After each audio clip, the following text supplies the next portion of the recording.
रेवाड़ी से एक बड़ी खबर सामने आ रही है, देखिए हमारी इस खास रिपोर्ट में। राज्यसभा सांसद और कांग्रेस कार्यकर्ता समिति के सदस्य दीपेंद्र सिंह हुड्डा गुरुवार को रेवाड़ी पहुंचे और वहां पूर्व कैबिनेट मंत्री कैप्टन अजय सिंह यादव की माता श्रीमती शांति देवी के निधन पर शोक व्यक्त करते हुए पहुंचे थे। उन्होंने शोक संतप्त परिवार से मुलाकात कर अपनी संवेदनाएं प्रकट की और पुण्य आत्मा को श्रद्धांजलि अर्पित की। इसके बाद दीपेंद्र सिंह हुड्डा ने पत्रकारों से बातचीत की। उन्होंने हरियाणा में तेजी से फैल रहे कोरोना संक्रमण को लेकर गहरी चिंता जाहिर की है। उन्होंने कहा कि प्रदेश में संक्रमण के फैलने की रफ्तार देश में सबसे ज्यादा है। हरियाणा में महज 8 दिनों में मामले डबल हो रहे हैं, इसलिए जरूरी है कि वक्त रहते ही इसकी रोकथाम के लिए विशेष रणनीति तैयार की जाए।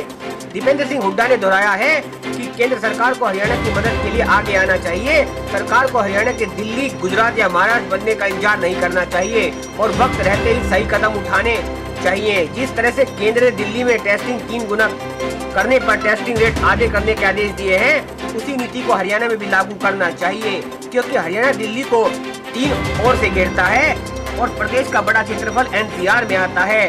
हरियाणा में आज भी प्राइवेट लैब टेस्टिंग के 45 रुपए ले रही है। दिल्ली की तरह यहाँ भी टेस्ट को रेट ज्यादा से ज्यादा 24 रुपए तय करने की जरूरत है। राज्यसभा सांसद दीपेंद्र ने इस दौरान लद्दाख में शहीद हुए जवानों को भी याद किया। उन्होंने शहीद परिवारों के प्रति संवेदना व्यक्त की है। बात है, चीन ने एक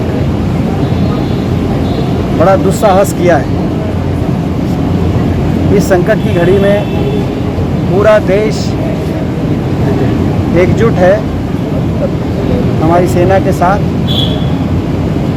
और एकजुटता से चीन को जवाब देगा हमारा देश, ऐसा मेरा अटल विश्वास है। मानते कहिए कोरोना की जहाँ तक बात है, फिर मैं उस पर कोरोना के मामले में जिस तेज़ी से कोरोना हरियाणा में बढ़ रहा है, हर 8वें दिन डबलिंग रेट 8 पहुँच चुका है। हर 8 दिन में हरियाणा में कोरोना के केस दुगने हो रहे हैं, जो देश में सबसे ज़्यादा तेज़ी से हरियाणा में कोरोना बढ़ रहा है। दूसरी ओर दिल्ली में हालात बेकाबू हो गए हैं। दिल्ली के अंदर शमशानों के अंदर कतारें लगी हुई हैं, जगह नहीं मिल रही दाह संस्कार के लिए। ऐसे में एक तरफ तो दिल्ली का जो बॉर्डर है, यूपी बॉर्डर, नोएडा बॉर्डर, वो अभी तक उन्होंने पूरा सील रख रखा है, अभी तक बॉर्डर नहीं खुला।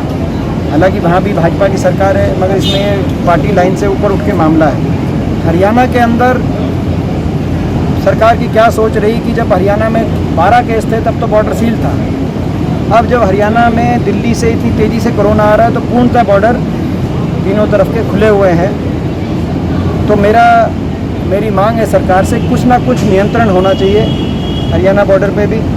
दूसरी, जिस स्पीड से बढ़ रहा है दिल्ली के अंदर, आपने देखा 3 दिन पहले गृह मंत्री जी ने एक बैठक ली, अमित शाह जी ने, दिल्ली के मुख्यमंत्री, कांग्रेस पार्टी, सारे सर्वदलीय बैठक हुई और उसमें फैसला लिया कि दिल्ली में टेस्टिंग 3 गुना बढ़ाने का, 6000 से बढ़ाकर 18000 प्रतिदिन टेस्टिंग, और टेस्टिंग का जो रेट है वो आधे से भी कम, मैक्सिमम रेट 2400 डिक्लेयर हो गया, कैप लगा दिया दिल्ली में, आज से वो लागू भी हो गया। उससे ज़्यादा कोई प्राइवेट क्लिनिक दिल्ली में टेस्टिंग की नहीं ले सकती। तो क्या हरियाणा में, जब दिल्ली में ये लागू हो सकता है, तो हरियाणा में क्या शमशानों पे कतार लगने का इंतजार कर रही है सरकार? हरियाणा को एक दूसरा दिल्ली, महाराष्ट्र या गुजरात बनने का इंतजार कर रही है? उसके बाद गृह मंत्री जी बैठक लेंगे सर्वदलीय, जैसे दिल्ली में लेनी पड़ी, या अभी से जब ये कर सकते हैं, दिल्ली में जब ये हो गया 2 दिन के अंदर, टेस्टिंग भी 3 गुना होगी, रेट भी 2400 पे, रेट भी आधे हो गए, तो हरियाणा में क्यों नहीं किया जा सकता? मैं आप लोग के माध्यम से इस सरकार से मांग करता हूँ कि तुरंत केंद्र सरकार हस्तक्षेप करे,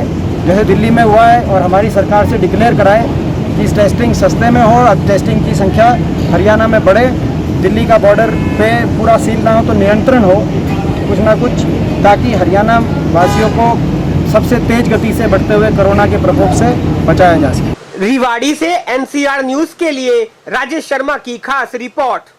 इस वीडियो को ज्यादा से ज्यादा शेयर करें। एनसीआर न्यूज के साथ बने रहने के लिए एनसीआर न्यूज को लाइक व सब्सक्राइब करें। नमस्कार।